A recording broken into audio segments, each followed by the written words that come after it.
வணக்கம். செல்வகுமாரின் முக்கடல் காற்று பற்றிய அறிவிப்பும் இலங்கைக்கான வானிலை ஆய்வறிக்கையும் 2025 பிப்ரவரி 28 வெள்ளிக்கிழமை அதிகாலை நிலவர ஆய்வறிக்கை. அதிகாரப்பூர்வ முக்கடல் காற்று பற்றிய அறிவிப்பிற்கு இந்திய வானிலை ஆராய்ச்சித்துறை அறிக்கையை பார்க்கவும்.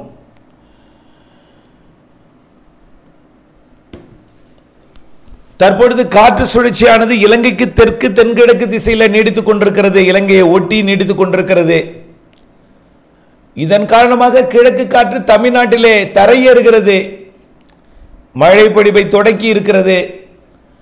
பாக் ஜலசந்தி மற்றும் மன்னார் வளைகுடா குமரி கடற்பகுதிகளில் சற்று வலுவான காற்று இருந்து கொண்டிருக்கிறது. 45 கிலோமீட்டர் வேகம் கொண்ட காற்று குமரி கடல் மன்னார் வளைகுடாவிலே தொடர்ந்து வீசிக்கொண்டிருக்கிறது.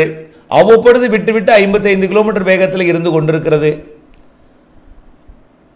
பகல் வெப்பம் உயர்ந்ததும் இந்த காற்று மதியத்தில் மாலையில் கிழக்கு திசை காற்று தரையில் கூட சற்று இலைகள் அசையும் அளவிற்கு உணரும் அளவிற்கு கிழக்கு காற்று இருக்கும். தரையில் கூட இந்த காற்று வரக்கூடிய 3 நாட்களுக்கு ஞாயிற்றுக்கிழமை வரை இருக்கும். அதாவது மார்ச் 2ஆம் தேதி வரை. மார்ச் 2ஆம் தேதி வரை ஞாயிற்றுக்கிழமை வரை கடலுக்குள் இறங்க வேண்டாம். குறிப்பாக பாக் ஜலசந்தி, இந்தியா இலங்கை இடைப்பட்ட நீர் சந்தி மற்றும் குமரி கடல் மன்னார் வளைகுடா பகுதியில் ஞாயிற்றுக்கிழமை வரை கடலுக்குள் இறங்க வேண்டாம். வரக்கூடிய திங்கட்கிழமையிலிருந்து அச்சமின்றி மீன்பிடிக்க போகலாம். காற்று சுழற்சி விலகி சென்றுவிடும். 10ஆம் தேதி வரை நீங்கள் அச்சமின்றி மீன்பிடிக்கலாம். 3 நாட்கள் மட்டும் தவிர்த்திடுங்கள். கண்டிப்பாக இன்றைக்கும் நாளைக்கு மட்டுமாவது தவிர்த்திடுங்கள். ஞாயிற்றுக்கிழமை கூட கொஞ்சம் வாய்ப்பு வழங்கும். ஆக இன்றைக்கு 28ஆம் தேதி, நாளை மார்ச் 1ஆம் தேதி 2 நாளும் கடலில் இறங்குவதை தவிர்த்திடுங்கள். குறிப்பாக தென்கடலோரம், குமரிக்கடல் மன்னார் வளைகுடா, டெல்டா கடலோரம் இது வேண்டாம். அச்சப்படும்படியான காற்று ஏதுமில்லை. கண்டிப்பாக சவால் நிறைந்த காற்று, விட்டு விட்டு வீசும் காற்று 45 கிலோமீட்டர் வேகத்தில் இருக்கும் பொழுது வலை விரிப்பதில், வலை இழுப்பதில், படகை இயக்குவதில் சவால் இருக்கும் என்பதை தெரியப்படுத்த விரும்புகிறேன். தூத்துக்குடி கொழும்பு, தூத்துக்குடி மாலத்தீவு, தூத்துக்குடி லட்சத்தீவு இடைப்பட்ட சரக்கு போக்குவரத்திற்கு 3 நாள் அச்சுறுத்தும் காற்று இருக்கிறது. 2 நாள் கண்டிப்பாக இருக்கும். இன்றைக்கும் நாளைக்கும். ஞாயிற்றுக்கிழமைக்கு மேல் நீங்கள் சரக்கு போக்குவரத்தை தொடக்கலாம். ஆனால் மாலத்தீவு மற்றும் லட்சத்தீவு இடைப்பட்ட பகுதிக்கு செல்லக்கூடாது. நேரடியாக குமரி முனையிலிருந்து மாலத்தீவு பயணிக்கலாம் ஞாயிற்றுக்கிழமைக்கு பிறகு. ஆனால் மாலத்தீவு லட்சத்தீவு இடைப்பட்ட பகுதியில் அந்த காற்று சுழற்சி நீடிக்கும் என்பதனால வரக்கூடிய செவ்வாய்க்கிழமை வரை மாலத்தீவு லட்சத்தீவு இடைப்பட்ட பகுதிக்கு பயணம் வேண்டாம். ஆனால் குமரி முனை இருந்து மாலத்தீவுக்கு பயணம் மேற்கொள்ளலாம். அதாவது சரக்கு போக்குவரத்தை நடத்தலாம். தூத்துக்குடி மாலத்தீவு திங்கட்கிழமையிலிருந்து சரக்கு போக்குவரத்தை நடத்தலாம். அதே போல கொழும்பு இருக்கும். அடுத்த காற்று சுழற்சி 11, 12, 13 தேதிகளில், மார்ச் 11, 12, 13 தேதிகளில் வரை இருக்கிறது. இதன் காரணமாக மீண்டும் அச்சுறுத்தல் காற்று அதாவது முக்கடலில் சந்திக்கும் குமரி கடல் மற்றும் மன்னார் வளைகுடாவில் இருக்கும். பிற பகுதிக்கு எந்தவித அச்சுறுத்தலும் இப்பொழுதைக்கு இல்லை. ஆக வரக்கூடிய 2ஆம் தேதிக்கு பிறகு 10ஆம் தேதி வரை நீங்கள் மீன்பிடித்தலுக்கு எந்தவித அச்சுறுத்தலும் இருக்காது. அடுத்தபடியாக இலங்கைக்கான வானிலை ஆய்வறிக்கை.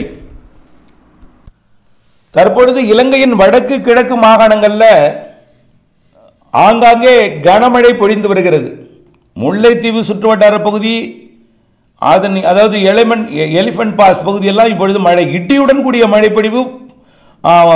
அதாவது ஜாஃப்னா, அதாவது யாழ்ப்பாணம், காங்கேசன் துறையெல்லாம் இடியுடன் கூடிய மழைப்பொழிவு இந்த அதிகாலையில் பொழிந்து வருகிறது.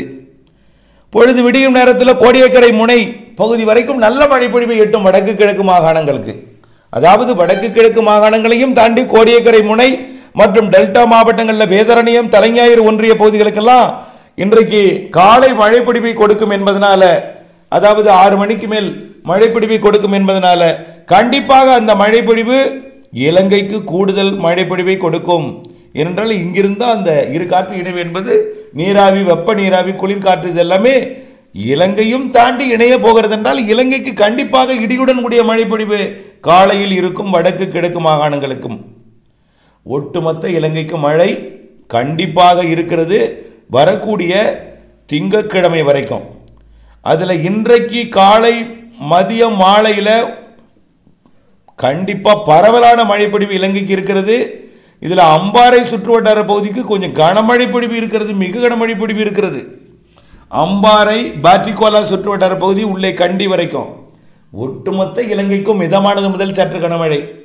அம்பாறை சுற்றுவட்டார பகுதிக்கும் அதனை ஒட்டி உள்ள பகுதிக்கெல்லாம், அதாவது பனாமா அம்பாறை உள்ளிட்ட ஹம்மந்தோட்டா பகுதிக்கெல்லாமே ரத்னபுராவெல்லாம் மிக கனமழை பொழிவே தெரிகிறது.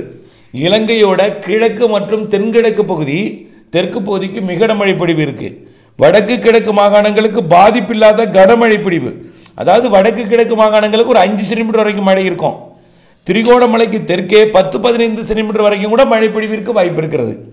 இப்படி நாளை சனிக்கிழமையும் உண்டு, ஞாயிற்றுக்கிழமையும் உண்டு. ஆனால் இன்றை விட சனிக்கிழமை சற்று குறைந்திருக்கும். இலங்கைக்கு, தமிழ்நாட்டு கூடுதலாக இருக்கும். காரணம், காற்று சுழற்சி கொஞ்சம் மேற்கு நோக்கி நகர்ந்துடும். ஆனால் மழை வாய்ப்பு திங்கட்கிழமை வரை இருக்கிறது. இன்றைக்கு கூடுதல் கனமழை பொழிவு இருக்கிறது.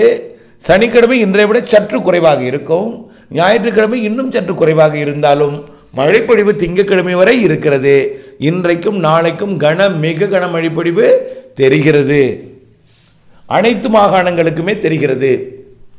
இதில் ஏற்கனவே அறுவடை பாதிப்படைந்த நிலையில் தற்பொழுது மழை பொழிந்து வருகிற நிலையில் தற்பொழுது கூட மழை பொழிவை கவனத்தில் கொள்ளாமல், அறுவடைக்கு திட்டமிடாமல் இன்னும் நிறைய பேர் சிக்கி கொண்டிருக்கிறார்கள்.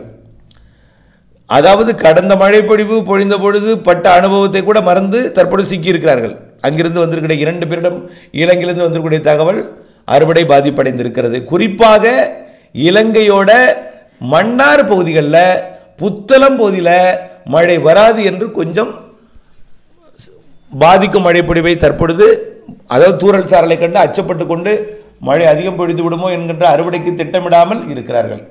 இந்த நிலையில் வரக்கூடிய ஞாயிற்றுக்கிழமை திங்கட்கிழமை வரை தான் இந்த மழைப்பொழிவு என்பதை நினைவில் கொண்டு, அதாவது இலங்கையோட கிழக்கு, தென்கிழக்கு, வடக்கு கிழக்கு மாகாணங்களுக்கு கொஞ்சம் கூடுதல் மழை இருக்கும். மேற்கு மாகாணங்களுக்கு மழை இருந்தாலும் பெரிய அளவிலே தொடர்ச்சியாக பெய்யாது, பெரிய அளவிலே பாதிப்பை ஏற்படுத்தாது. என்றாலும் மழை இருக்கிறது.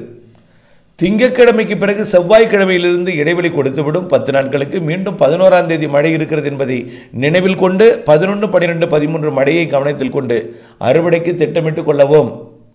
தொடர்ந்து வானிலை அப்டேட்ஸுடன் இணைந்திருந்து நம்முடைய வானிலை அறிக்கையை பிற விவசாயிகளுக்கும் எடுத்துச் சென்று அவர்களும் வானிலை அறிக்கையுடன் இணைந்திருந்து பணி செய்து லாபமடைந்திட அன்போடு கேட்டுக்கொள்ளுங்கள். தொடர்ந்து இணைந்திருங்கள் அப்டேட்ஸுடன். நன்றி.